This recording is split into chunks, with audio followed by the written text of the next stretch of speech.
दोस्तों, आज के न्यूज़पेपर की हम शुरुआत करते हैं पहली न्यूज़ के साथ में। पहली न्यूज़ हम देखेंगे इसरो से। इसरो का जो केस चल रहा था, नाम्बी नारायण के खिलाफ में एक केस चल रहा था, ठीक है।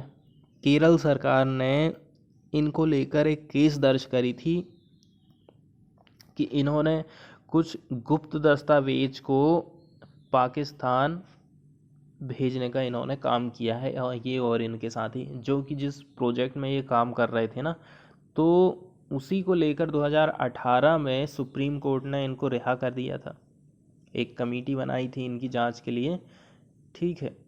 अब सुप्रीम कोर्ट का कहना है इनको जिन भी पुलिस ने गिरफ्तार किया था या आरोप लगाए थे, उनके खिलाफ सीबीआई जांच होने वाली है, ऐसा सुप्रीम कोर्ट का कहना है। अब इनका क्या केस था, कब इनके ऊपर केस दर्ज किया गया था, इसके बारे में हम थोड़ी सी जानकारी हासिल कर लेते हैं।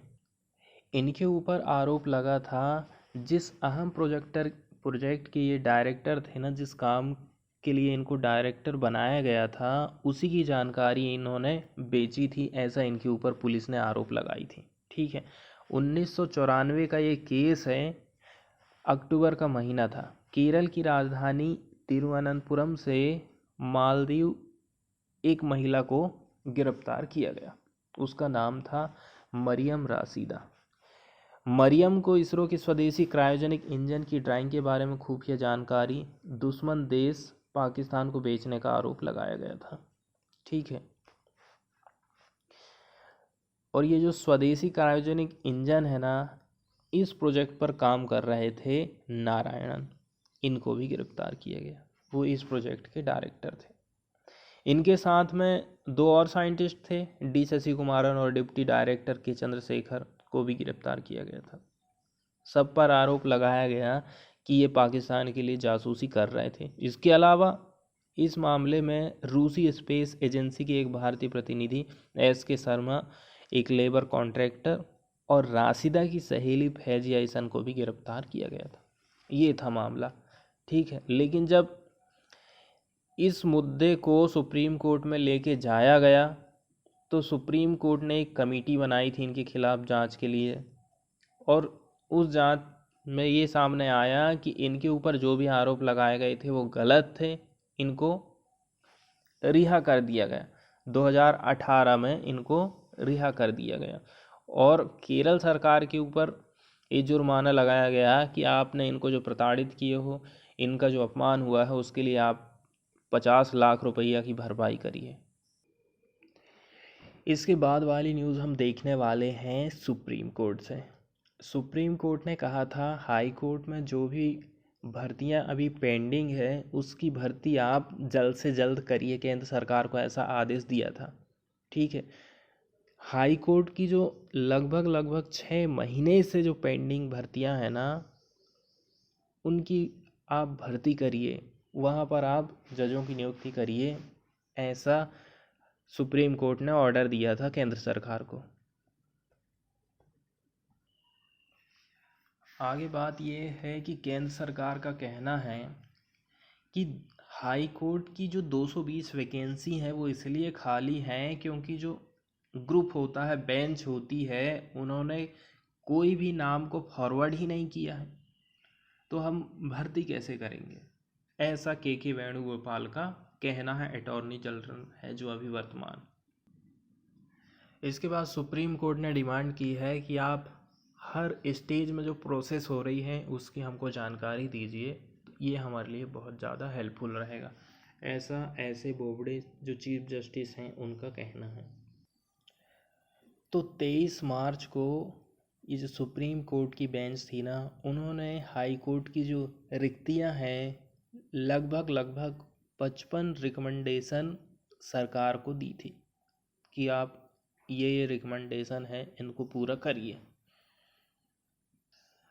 अब आगे बताया जाता है कि स्टेट वाइज जो वैकेंसी रिक्तियां हैं वो कितनी हैं। तो लगभग 44 जो पेंडिंग रिकमेंडेशन थी ना, वो किन किन राज्यों में भरने के लिए थी?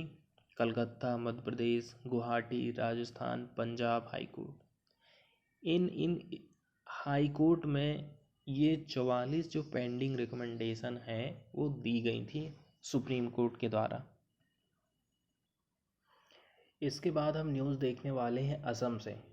कुछ दिन पहले हमने मिनी एनआरसी के बारे में जाना था, तो लगभग उसी से रिलेटेड ये न्यूज़ है। असम में जो वहाँ के इंडिजीनियस मुस्लिम हैं, ठीक है, जो मानते हैं कि हमारे पूर्वज भी यहीं के थे, और जो माइग्रेंट बंगाली बोलने वाले जो मुस्लिम हैं ना, बांग्लादेश से जो असम आए हैं, ताकि उनके बीच में अंतर को कैसे पता लगाया जा सके, तो इन्होंने एक पोर्टल लॉन्च किया है, ऑनलाइन पोर्टल, जो कि इंडिजीनियस मुस्लिम की सेंसस करेगा, उनकी जनगणना की जाएगी, इस पोर्टल में दिखाया जाएगा उसको। तो यदि हम पार्टिकुलर नाम की बात कर रहे हैं ना, तो कौन सी संस्था ने ये काम किया है? JSPA, इसका पूरा नाम है जनगोष्ठीय सामान्य परिषद आसाम।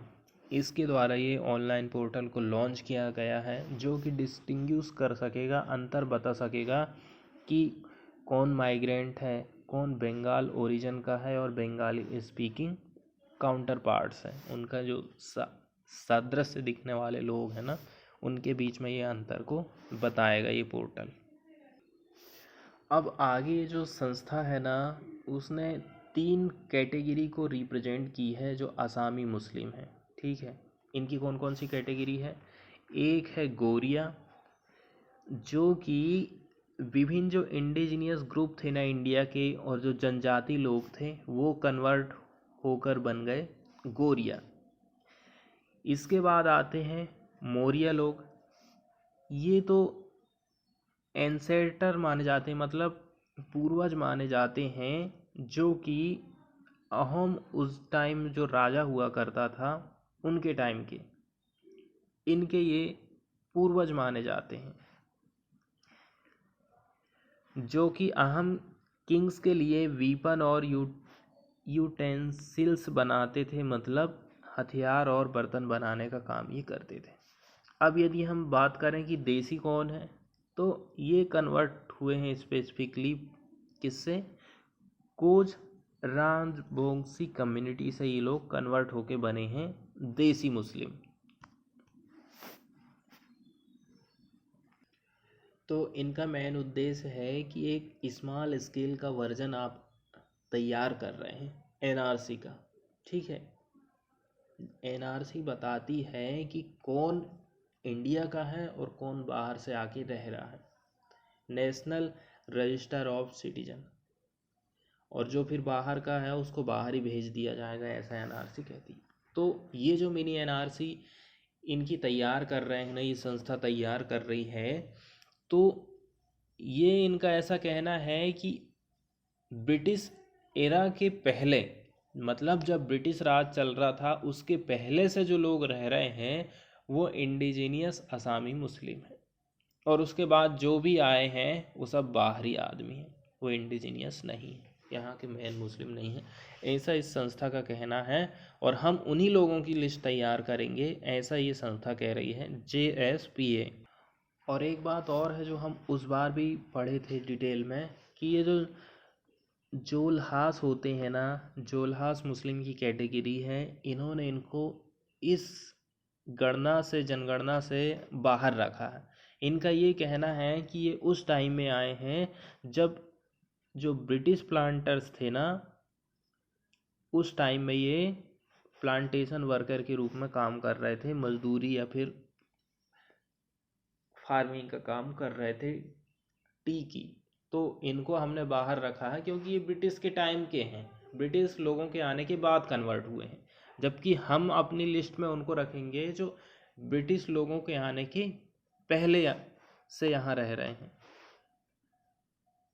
अब यदि हम बात करते हैं उस पोर्टल का नाम क्या है, उस वेबसाइट का नाम क्या है, और कब इन्होंने इसको लॉन्च किया है, कब तक ये कंप्लीट करेंगे, तो इन्होंने नाम दिया है JSPACENSUS.com, JSPcensus.com इन्होंने उस वेबसाइट का नाम रखा है। 15 अप्रैल को लॉन्च किया था, जो असामीज़ का जो न्यू ईयर रहता है ना, और इन्होंने आशा करा है कि लगभग 2021 जब ख़त्म होगा तब तक ये जो जनगणना है हम कंप्लीट कर देंगे, ऐसा इनका कहना है। इसके बाद डॉक्यूमेंट्स के बारे में बताया गया है कि आपको क्या क्या चीज़ इसमें अपलोड करना पड़ेगा रजिस्ट्रेशन करते समय। तो आधार कार्ड, पैन कार्ड, ठीक है, और जो माइनर लोग हैं उनका नहीं लगने वाला है। इसके बाद सर्टिफाइड एक कॉपी जमा करना पड़ेगा विलेज का जो हेड रहता है उनकी, म्युनिसिपल बोर्ड, टाउन पैनल या फिर कोई भी कॉम्पिटेंट अथॉरिटी। इसके अलावा ये जो संस्था है ना JSPA, लगभग 17 ऑर्गेनाइजेशन को इसने और भी रिकॉग्नाइज करी है, ताकि रजिस्ट्रेशन से रिलेटेड जो भी इशू है ना उसको सॉल्व किया जा सके जब भी आपको कुछ प्रॉब्लम आए तो। इसके बाद हम देखने वाले हैं इंडिया और ऑस्ट्रेलिया के रिलेशन से रिलेटेड एक न्यूज़ है, ठीक है। तो ऑस्ट्रेलिया के प्राइम मिनिस्टर स्कॉट मॉरिसन है, उनका ये कहना है कि इंडिया और ऑस्ट्रेलिया को आपस में स्टैंड होना पड़ेगा, ठीक है। किसके लिए? डेमोक्रेटिक फ्रीडम के लिए, जो कि आज का जो दौर चल रहा है ना ग्रेट पोलराइजेशन का दौर कैसे चल रहा है? एक तरफ तो ऑथोरिटेरियन कंट्रीज़ हैं और दूसरी तरफ है लिबरल डेमोक्रेसीज। तो इनके बीच में क्या है, पोलराइजेशन होने का काम हो रहा है। मतलब इनका इशारा क्लियर है कि दुनिया अभी दो खेमों में बढ़ रही है। एक तरफ तो चाइना जैसे ऑथोरिटेरियन कंट्रीज़ हैं और दूसरी तरफ ऑस्ट्रेलिया, इंडिया जैसी जो लिबरल डेमोक्रेसी वाले देश हैं। इस प्रकार दो ध्रुवों में ये बट रही हैं, ऐसा स्कॉट मॉरिसन का कहना है। कुछ बातें और भी हैं जो उन्होंने सामने उठाई थी, जैसे इंडो पैसिफिक रीजन की। इन्होंने चाइना का डायरेक्टली नाम नहीं लिया था, लेकिन फिर भी इनका कहना है कि टेंशन तो हो ही रही है, आप अपने टेरिटोरियल क्लेम जता रहे हो और अपनी जो मिलिट्री का मॉडर्नाइजेशन कर रहे हो, इससे टेंशन तो होती ही हमें, ऐसा मॉरिसन का कहना था, ठीक है। आगे रीजन बताया है कि ऑस्ट्रेलिया और चाइना का जो रिलेशनशिप है ना वो स्ट्रेन में क्यों आया है। दो रीजन इन्होंने बताया था कि फॉरेन का जो इंटरफेरेंस है दोनों देशों के बीच रिश्तों में, और दूसरा रीजन बताया था कि इकोनॉमिक रूप से जो फोर्स डाला जाता है ना, इसी के चलते चलते ऑस्ट्रेलिया और चाइना के भी रिश्ते जो हैं उनमें स्ट्रेन आने लगा है, ऐसा इनका कहना है। आगे कुछ मुद्दे इन्होंने उठाए थे साइबर अटैक से रिलेटेड। साइबर अटैक के बारे में भी इन्होंने कुछ बातें कही।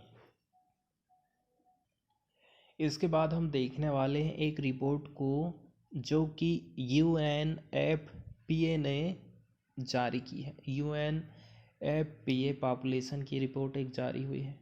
ये पिक्चर आप देख रहे हो तो ये महिलाओं से रिलेटेड बातें इसमें कुछ बताई गई हैं। लगभग यदि हम 57 देशों की बात करें तो यहाँ की जो आधी महिलाएं हैं ना, लगभग हाफ, इनकी अपने खुद की बॉडी के ऊपर कोई अधिकार नहीं है, इनको इतनी तक आज़ादी नहीं है, ऐसा इस रिपोर्ट में कहा गया है। तो जिन 57 कंट्रीज़ की बात की गई है ना वो हैं डेवलपिंग कंट्री। इनमें से आधी ऐसी महिलाएं हैं जिनका अपनी खुद की बॉडी के ऊपर कोई अधिकार नहीं है। जैसे किस टाइप के अधिकार नहीं है? चाहे वो कॉन्ट्रासेप्शन हो, मतलब गर्भ निरोधक से रिलेटेड कोई बातें हों, चाहे वो हेल्थ केयर के लिए डिमांड की गई हो उनकी, यहाँ तक कि सेक्सुअलिटी के लिए, ठीक है। ऐसा कहना है United Nations population funds UNFPA, ठीक है, flagship state of world population report 2021 का। इसका टाइटल का नाम है my body is my own. इसको लॉन्च किया गया था थर्सडे। अब हम बात करते हैं डाटा की। तो लगभग 55% महिलाएं ऐसी हैं जिनको पूरी छूट दी गई है। किसके लिए?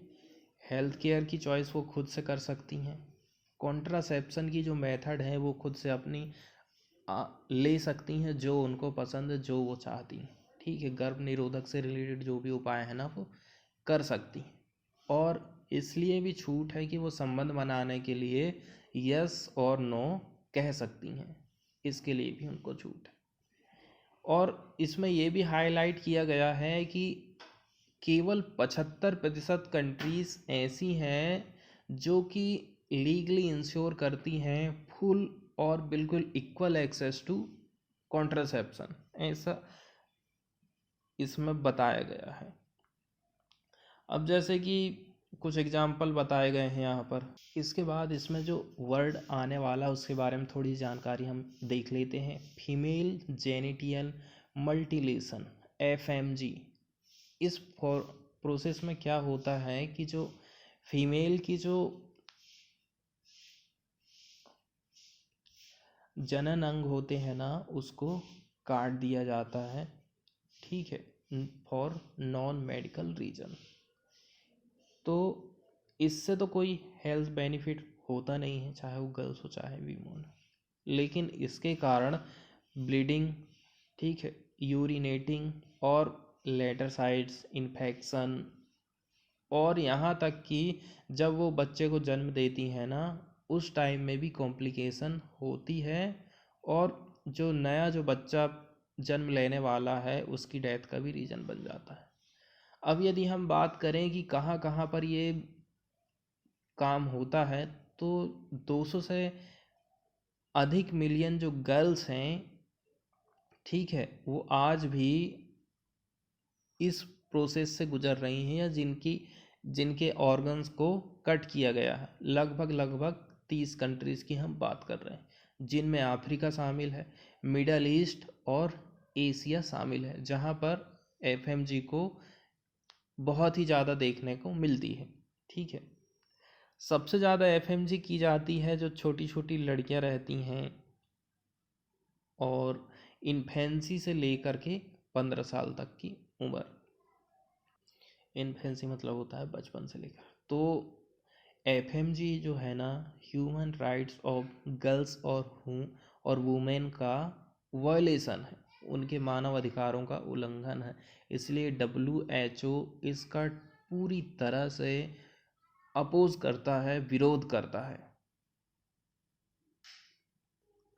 अब हम बात करते हैं पार्टिकुलर एग्जाम्पल की, कि यदि हम कह रहे हैं कि उनको अपनी बॉडी पर कोई अधिकार नहीं है, मतलब उनकी इच्छा ना होते हुए भी उनको करना पड़ रहा है, उनको कोई ऑटोनॉमी नहीं है कौन कौन से काम में, जैसे कि चाइल्ड मैरिज, हमारी इच्छा नहीं है फिर भी हमारा विवाह कर दिया जा रहा है।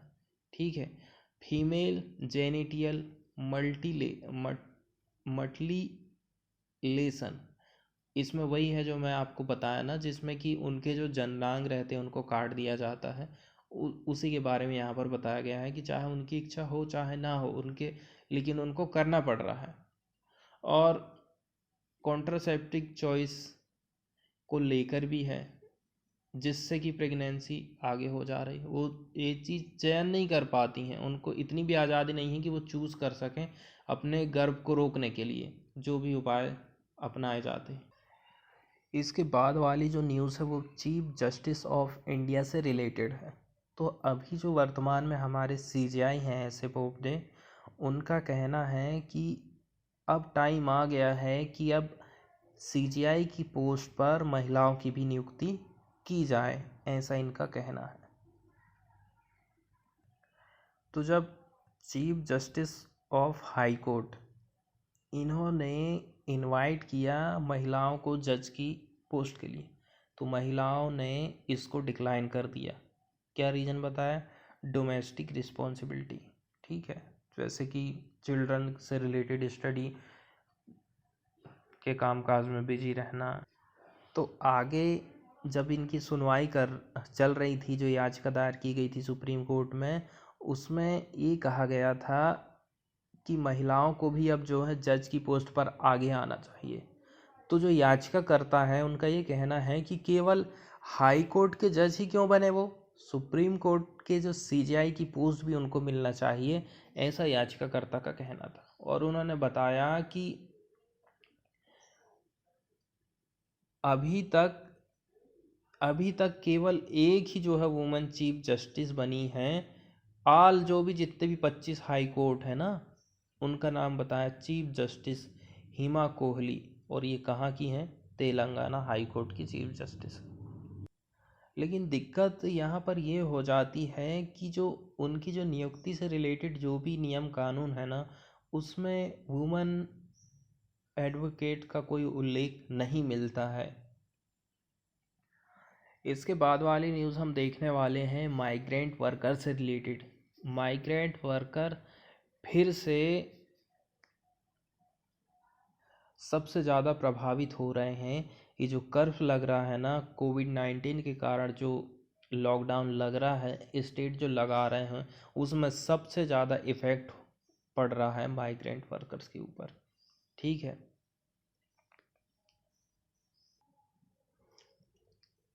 स्टेट में अलग अलग जगह जो लॉकडाउन लग रहा है, उसके कारण उनको वेज लॉस और जो भी सोशल प्रोटेक्शन स्कीम रहती है ना, वो उनको नहीं मिल पा रही हैं। ऐसा कहना है लेबर यूनियन के लीडर्स का और भी जो अन्य एक्टिविस्ट हैं उनका।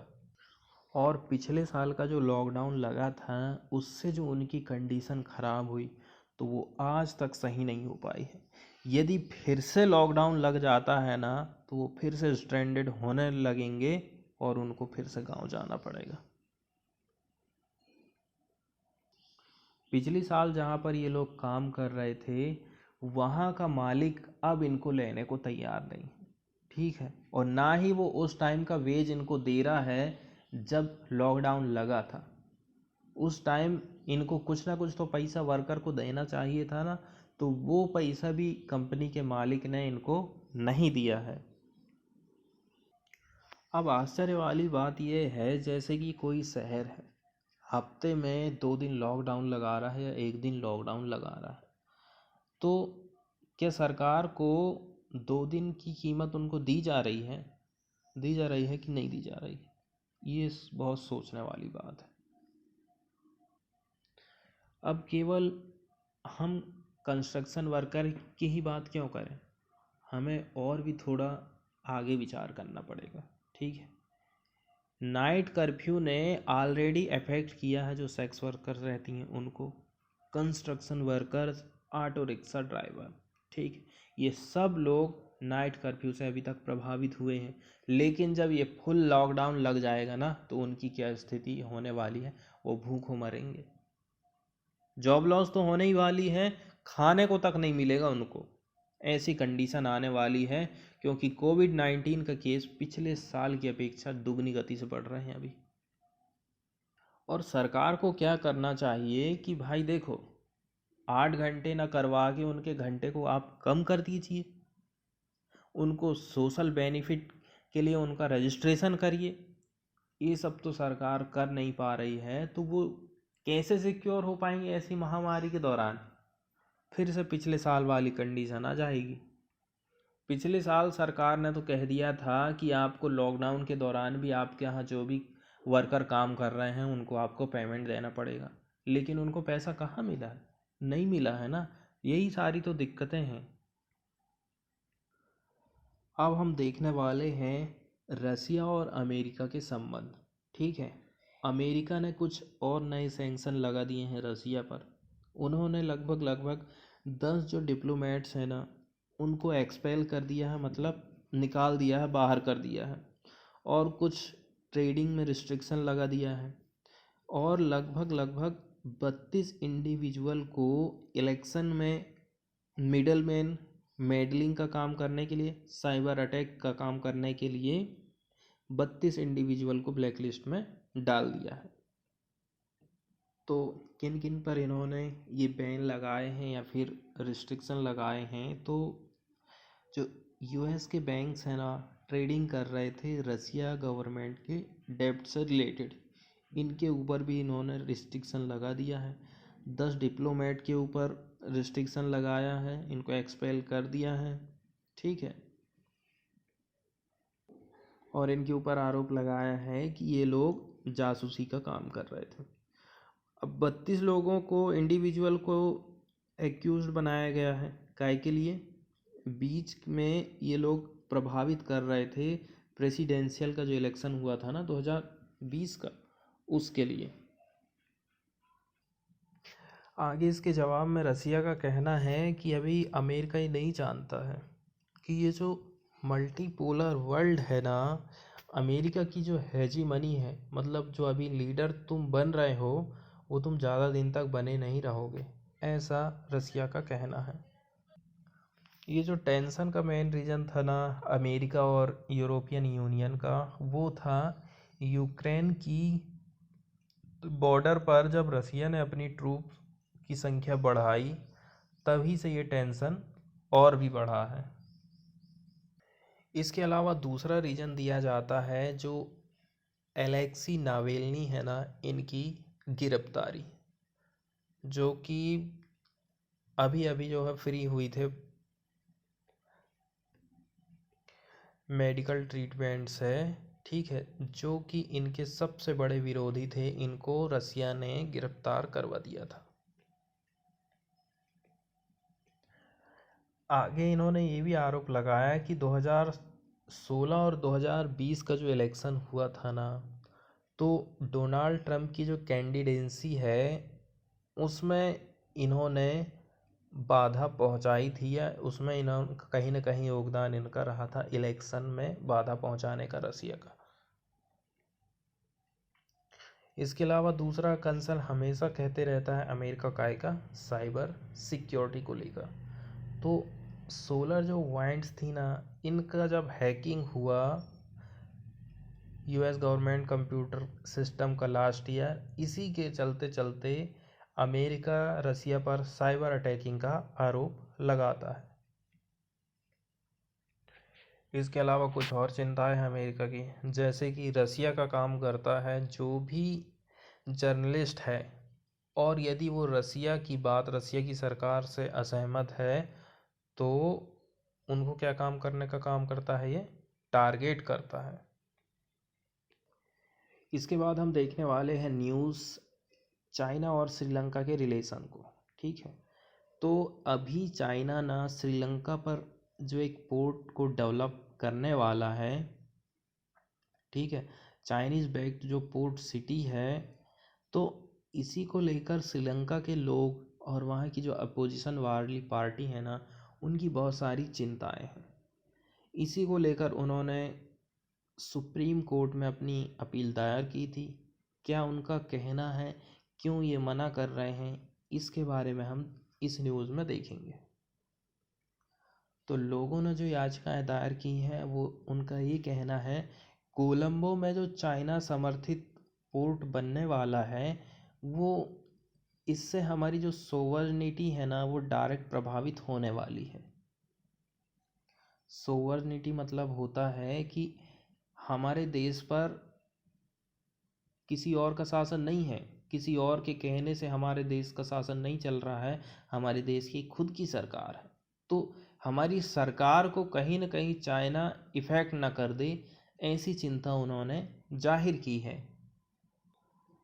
अब हम पार्टिकुलर यदि इसको पैसों में आंकड़े को बताएं कि कितने बिलियन का ये प्रोजेक्ट रहेगा, तो लगभग लगभग 1.4 बिलियन डॉलर का ये प्रोजेक्ट होने वाला है, ठीक है, जो कि कहाँ पर बनेगा, कोलंबो के सी फ्रंट में बनने वाला है।